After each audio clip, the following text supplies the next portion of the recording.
मित्रांनो, स्वागत आहे तुमचे प्रीती अकॅडमी या आपल्या YouTube चॅनलवर। आज आपण क्लास 7 मधील चॅप्टर नंबर 4 सजीवातील पोषण यामधील काही भाग आपण आज अभ्यासणार आहोत। बघा, व्हिडिओ स्टार्ट करूया। बघा, सगळ्यात पहिले पोषण, न्यूट्रिशन काय आहे। सजीवामध्ये काही जीवन प्रक्रिया अखंडपणे सुरू राहते। आपल्या शरीराची वाढ होण्यासाठी व निरोगी राहण्यासाठी ज्या पदार्थाचे आपण पचन करतो, स्मात्मीकरण होऊन जाते है ना, आणि ऊर्जा प्राप्त होते, त्या पदार्थांना म्हटलं जातं अन्न पदार्थ। ठीक आहे, आणि लक्षात तुमच्या। आता बघा, जे अन्न आहे ना त्याचे दोन प्रकार पडतात। बघा, लक्षात घ्या, तुम्हाला सांगते कसं काय। तर अन्न जे आहे ना,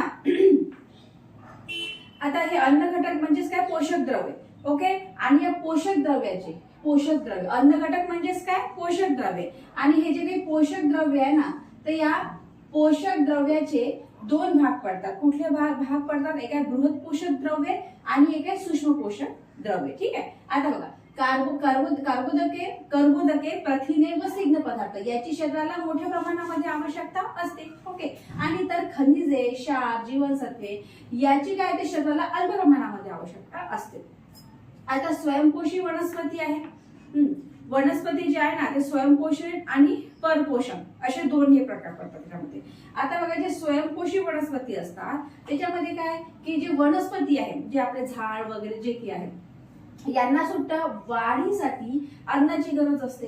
मग आता जमिनीतील पाणी, पोषक द्रव्ये, हवेतील कार्बन डायऑक्साईड चा उपयोग करून हरितद्रव्य व सूर्यप्रकाशाच्या साह्याने वनस्पती काय करते, पानामध्ये अन्न तयार करते। याच प्रक्रियेला म्हटलं जातं प्रकाश संश्लेषण।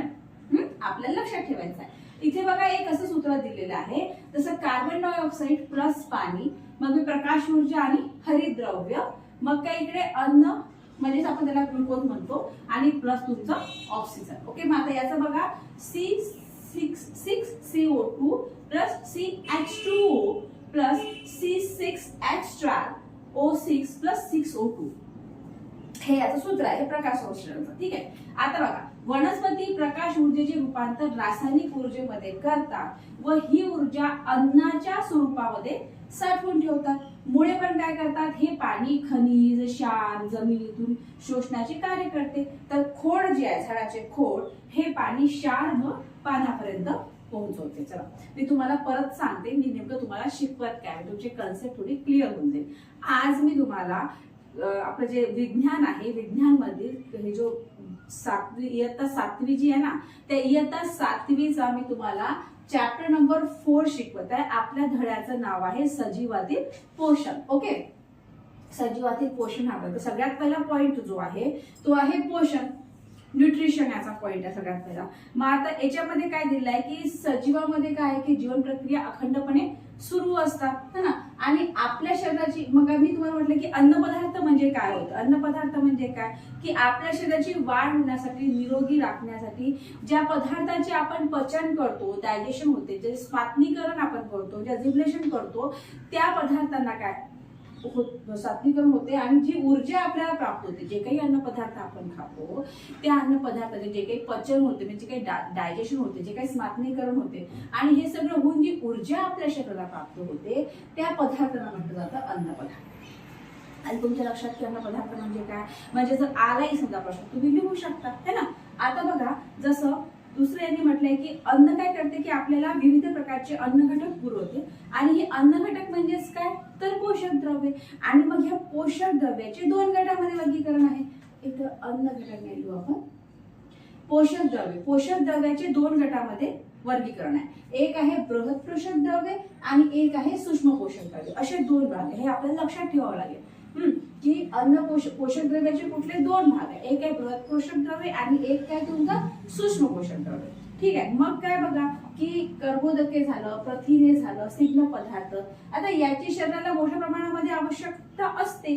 तर खनिजे झालं, क्षार झालं, जीवनसत्वे याची आपल्या शरीराला अल्प प्रमाणामध्ये गरज असते। आपल्याला जास्त कशाची गरज आहे, आपल्याला जास्त गरज आहे कर्बोदके, प्रथिने आणि स्निग्ध पदार्थाची। आता बघा, आता बघा आपण स्वयंपोषी वनस्पती याच्याकडे गेलो. स्वयंपोषी वनस्पती म्हणजे काय की वनस्पतींना सुद्धा मग वाढीसाठी ऊर्जेची गरज, जसं मानवाला वाढीसाठी ऊर्जेची गरज आहे त्याचप्रमाणे वनस्पतीला सुद्धा वाढीसाठी ऊर्जेची गरज लागते. मग आता अन्नाची गरज लागते. मग आता जमिनीतील मग काय की पाणी झालं, पोषक द्रव्ये आणि हवेतील कार्बन डायऑक्साईडचा उपयोग करून हरितद्रव्य व सूर्यप्रकाशाच्या साह्याने वनस्पती काय करते, वनस्पतीच्या पानामध्ये अन्न तयार करतात आणि याच क्रियेला म्हटलं जातं तुमचं प्रकाश संश्लेषण. प्रकाश संश्लेषणाचा प्रश्न येतोच पेपरमध्ये. आता बघा कार्बन डायऑक्साईड झालं, मग त्याचं सूत्र दिलंय की कार्बन डायऑक्साईड आहे प्लस तुमचं पाणी आहे, मग प्रकाश ऊर्जा हरितद्रव्य, त्याच्यानंतर हे अन्न आणि ग्लुकोज प्लस तुमचं ऑक्सिजन. ओके, म्हणजे C6O2 प्लस CH2O. ओके, त्याच्यानंतर C6H12O6 प्लस 6O2.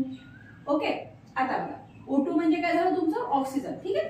आता बघा वनस्पती प्रकाश ऊर्जेचे रूपांतर रासायनिक ऊर्जेमध्ये करतात आणि ही ऊर्जा मग अन्नाच्या स्वरूपामध्ये ते साठवून ठेवतात.